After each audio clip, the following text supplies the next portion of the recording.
You're listening to On The Line, the interview podcast from entertainment.ie. Hi there, it's Fiona Flynn here from entertainment.ie, and for this On The Line podcast, I got to chat to Mark Gatiss, who is, of course, part of the amazing comedy troupe, The League of Gentlemen. But, of course, he's known for many other things in The League of Gentlemen. Mark Gatiss also co-wrote Sherlock along with Steve Moffat. He is a big writer, has been a big writer on the Doctor Who series. He's appeared on countless TV shows and movies over the years, including the upcoming Christopher Robin with Ewan McGregor. He's also been in Game of Thrones briefly. He is a very familiar face to many and a fantastic character actor and also a very talented writer. He is in Dublin in a couple of weeks with the League of Gentlemen guys, and they're going to be performing a live show in the 3 Arena, which is the main reason I got to talk to him. They're rehearsing at the moment, so hence why it was over the phone.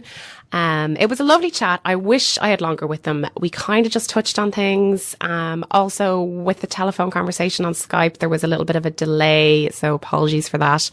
The main thing, though, that we got to talk about is, of course, what made them bring the League of Gentlemen back again, which kind of brought us down the avenue of talking about Brexit, the kind of state of things at the moment, and comedy's place in that kind of political environment in Britain at the moment. It's something it would have been so lovely to just sit and shoot the breeze with over a pint and really get it stuck into things. But unfortunately, I only had a short amount of time with them, so we kind of had to gloss over these really important political points he was making so that we could talk more about the League of Gentlemen and other projects that he's got going on. So apologies for that, because I'm sure some of you listening will think, why didn't we get into that further?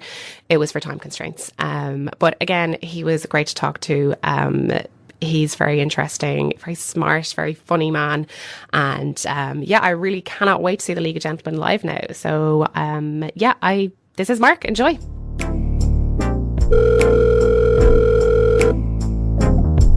Hi, Mark. How are you? Very good. You? I'm good. Good. It's great to talk to you. There's so much I want to talk to you about, but we'll stay focused on League of Gentlemen. How are the rehearsals going? Good. Well, we're doing the tech rehearsals at the moment in a huge facility out in Purfleet. And tech rehearsals are always the bit where it feels impossible. And that's how it feels at the moment. We've just run the second half, and backstage was like it's a technical term, a goat fuck. And it was so chaotic, and everybody's falling all over each other. You can't see in the dark, and everyone... But it's always the way. And then about a week into the tour, you're standing there fully dressed in plenty of time thinking, how did it ever take that long? But it's a process you always have to go through. So that's where we are at the moment. But it's going very well. We're having a great time. It just feels slightly impossible to do it now. I'm sure you'll get there. And Mark, it's been 12 years since you guys did live shows together. So what made you want to bring it back now? Blackmail. Well, we decided to do our specials last year. Well, a couple of years ago, we decided we'd like to do something again. We didn't split up acrimoniously or anything. We just moved on to other stuff. So we've talked for a long time, every time we've seen each other, really, of doing something else. But there's something nice about leaving it a good long time. It means people get nostalgic for things, but also it means you've got somewhere to go. So when we wrote the specials, we just sort of set out with the question, what's happened to everyone? What's happened to Pauline? What's happened to Mickey, Chinnery? Most of the characters, 12 or 15 years on, 15 years since the third series.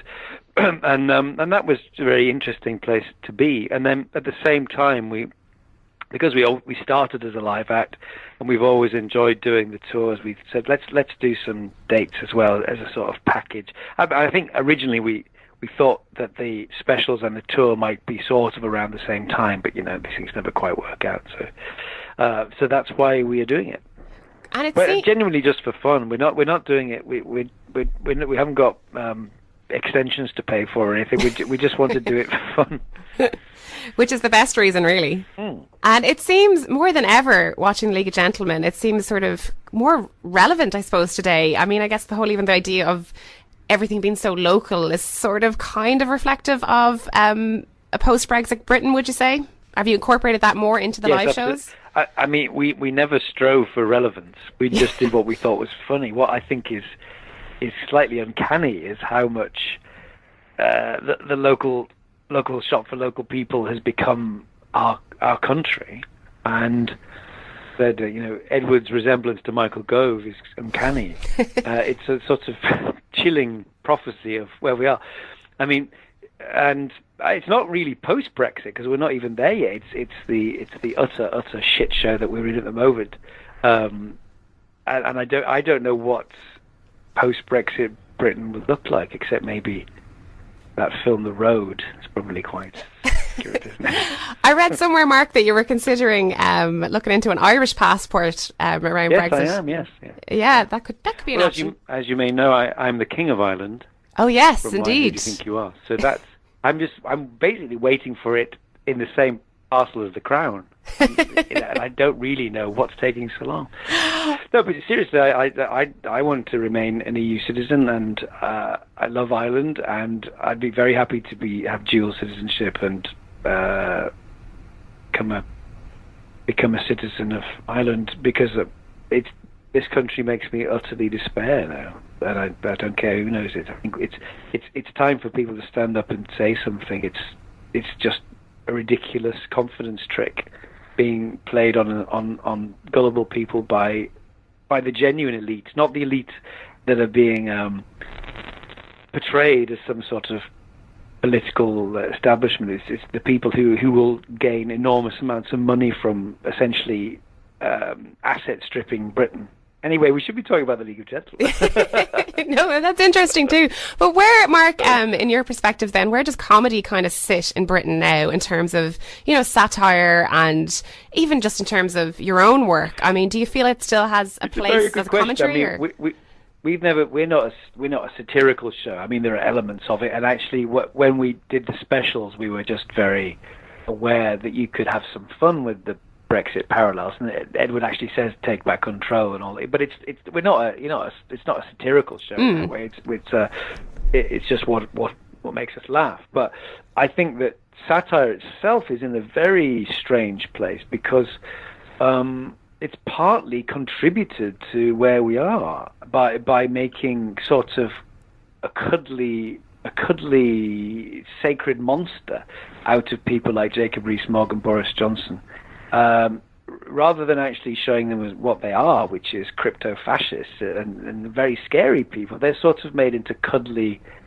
I think that what really frightens me is that people apply the same logic to politics as they do to snooker players. They like the characters. They go, I like the one with the funny glasses, etc. That's Dennis Taylor, incidentally, who my great uncle delivered into this world. Oh yeah, that's our great. Yeah, that was our great Irish heritage when I was a boy. That was, but my uncle Patsy, who was a doctor in Garva, I think, delivered Dennis Taylor into the world with his glasses on. With the glasses anyway, on. I digress. Yeah. So I think satire is in a very strange place because you can only really satirize things when the world is normal. You can take the piss out of a Tory administration or a Labour administration when government is normal, but it's not normal. Nothing's normal at the moment. So I feel like, Alec Baldwin as Trump or whoever, it's like people are laughing up their sleeves. It feels toothless because there's nothing to actually take the piss out of, because the normal rules have been so suspended. It's frightening. And with the new live shows then, are you incorporating any of that kind of frustration into any of the characters, or in what their storylines are, or in what they're saying? No. As I say, it's not about that. It's we're just doing the funniest stuff we think we've got, and it's a nice combination of old and new, and old characters in different situations and stuff like that. But we're not a satirical show. As I say, it came out of that thing of the local shop feeling like it was a sort of premonition of where we've got to actually. And in terms of, I suppose, even the kind of tone of League of Gentlemen, it is quite dark, and I suppose nowadays it's a much more sensitive world we're living in, particularly in terms of maybe what people can tolerate comedy-wise. Have you found yourself reining League of Gentlemen in a bit, or are you just like, this is how it is, put up with it? We've always been very conscious. You wouldn't believe it, but we've always been very conscious of where the line is for ourselves, and the thing that's always made the show work, I think, is the mixture of things. There's a lot of broad cartoonish stuff, so the exploding and scatological stuff. There's a lot of real melancholy and sort of sadness and that sort of stuff we always admired, from influenced by Alan Bennett and Mike Leigh and people. That we like that sort of horror of embarrassment. And then there's a sort of gothic element to it. So it's a combination of stuff. And we've always felt like we knew where it was. And I think that's what we still try to do. You have to be aware of how the world has changed around you, but equally, you've got to be aware that people don't have the right not to be offended. Someone will take offense at something, whatever it is. They always will. And you can't self-edit in order to account for all that. Otherwise, you've written a committee show. And it's not funny. And the thing that's always made our show work is it's what we find funny. And, we didn't see a gap in the market under comedy horror and think we'll do that. We've just done the stuff always that we like and find funny. So it's a balancing act. You have to be aware of how things have changed, but equally you have to be true to the characters and also yourself and think, well, what do I want? What do I want to see, and what do I want to find funny? And Mark, you have so many great characters on the show, but is there one that you just absolutely love playing, or even don't like playing, or you find the makeup too heavy? But who's your favorite character to really get into? Probably it'd be Les McQueen, I think, oh, yes. or Mickey. I love being Mickey, and actually, once I got the teeth and the mullet on, I feel strangely comfortable. Both great, and Les is just such a tragic character, I suppose, compared to so many. Well, they're all kind of tragic in their own way, but we gave him a happy ending this time. He got his record deal in Slovakia, so he's finally done all right. Living the dream. And then for you guys as well, is it great to be back together? Do you feel like the old dynamic just automatically comes back in, or how are you finding it? Being four of you back together? It honestly did. I mean, when we got together to start to shoot the special, in fact to write the specials, but particularly to shoot them, it was honestly like we'd never stopped. It's lovely. It's like any great friendship. I think you pick up where you left off, almost like you've just finished a conversation, really. And we have a real shorthand working together based on years of working together. So it's a lovely thing, that, and it is a bit like time travel. You sort of think. I mean, we were just looking at each other. Reese was we were doing the Dentons yesterday, and Reese hadn't shaved for 3 days, and he's studying in a dressing gown. We're all three of us in the Dentons front room with that green wallpaper again. I said, did you ever think you'd be still in that dressing gown 25 years later? But there we are. And Mark, yourself, I mean, you've such an amazing career. I do have to ask you a quick question about Sherlock. I'm sure you get it all the time, but I know you're focused on the Dracula series at the moment. But is there any hope? Are you not ruling out Sherlock season 5? Are you still putting it down the pipeline? No, we're certainly not ruling out. But it's we're shooting Dracula next year. I mean, that's a 2 or 3 year process to get that from script to screen.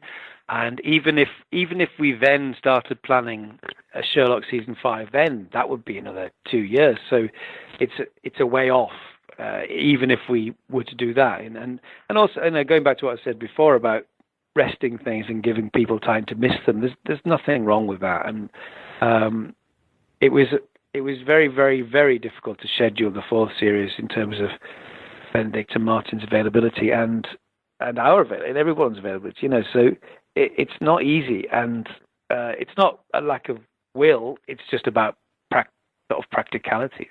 We certainly haven't ruled it out, but I think it would be nice to leave them and then come back and see what's happened to them. Yeah, absolutely. And I'm very excited personally about this new Dracula TV series. Is there anything that you can tell me about it at all, dare I ask? It's about a vampire. No way. Yeah. Spoiler alert. But it's also, remember, a great Irish story because of absolutely, yeah, because of its wonderful author. So that's worth celebrating. Yeah, and would there be any intention to maybe bring any filming of it over here, or have you got that far in the process yet? Not at the moment. We haven't got that far. I mean, there will be a foreign element for Transylvania, I think, but we don't know where yet. As usual, these things, again, they come down to practicalities. You end up you have all kinds of ideas, and then you end up shooting it in the place that has the largest tank, or the best woods, or or the cheapest tax break, things like that. And I know you haven't written any upcoming. Well, I read that you haven't written any upcoming episodes for the new Doctor Who. But as a long-term fan, are you excited to see Jodie Whittaker take on the role? Oh gosh, I'm more excited because I have no idea what's happening. Nothing, and that's the first time since the show came back where I haven't had a clue about it. I don't know anything. I don't know who's written it. I don't know who else is in it. I don't know the sort of stories, or I mean, I tried to stay as far away as possible, even from rumors and things. So it's all completely new. I'm so excited. It's in brilliant hands, and I think Jodie will be absolutely wonderful. And it's just I just love the unknownness of it. And the new logo came out, and there'll obviously be new theme music and new TARDIS and new companions and all that. I love that. That's what I've always loved about the show, is that when it reinvents itself, you get all those treats all over again. And I must ask you, final question. My partner is a huge fan of your horror documentaries, so I have to ask if you've any more down the line or coming up. No, I don't. I've got a documentary coming out. It's August now, isn't it? Yes, I think on the 13th of this month on BBC4, about my favourite painter, John Minton. Which I'm very pleased with. But no, there's another horror I'd like to do, which is about Asia, which is really the rest of the story, I think. But it was always deemed too expensive, and it's never happened. But I'd be very happy to do that, actually. Or in fact, a sort of rest of the world horror documentary, because then I'd have done everything. And that does intrigue me, the way that some cultures don't really have horror films. I don't have a tradition of it, and I find that very interesting. That why it's very big in Spain and Italy and America and Britain, and is not big in Norway and Russia. And it's very interesting. Now there's a Norwegian horror film about a were-elk, and I think that's kind of it. They don't do horror films. Isn't that strange? And never have. So I think that's worth exploring. Absolutely. And you've got to fulfill, I guess, so many of, I suppose I'm assuming your ambitions now, but I know you were a huge fan of Doctor Who, and you brought Sherlock to life. But is there anything now that's kind of still on the list that you're like, do you know what, I'm going to bring my own take to this show or this book? Is there anything that's sort of on your wish list? There's lots of parts. I'm obsessed with playing Jacob Marley in A Christmas Carol. Really? That's still not happened. I mention it in every interview, and it's still not happened. We'll make sure someone gives you a call. We'll make it work. And I'd like to direct more things. I directed a Christmas Ghost Story a few years ago, and I'd love to do some of those. And but nothing. There's no huge burning desire to play King Lear, but there's a lot of stuff I'd like to do, definitely. Absolutely. Well, look forward to seeing it all, Mark. It was absolutely lovely to talk to you. You too. Thank you very much. Thank you, Mark.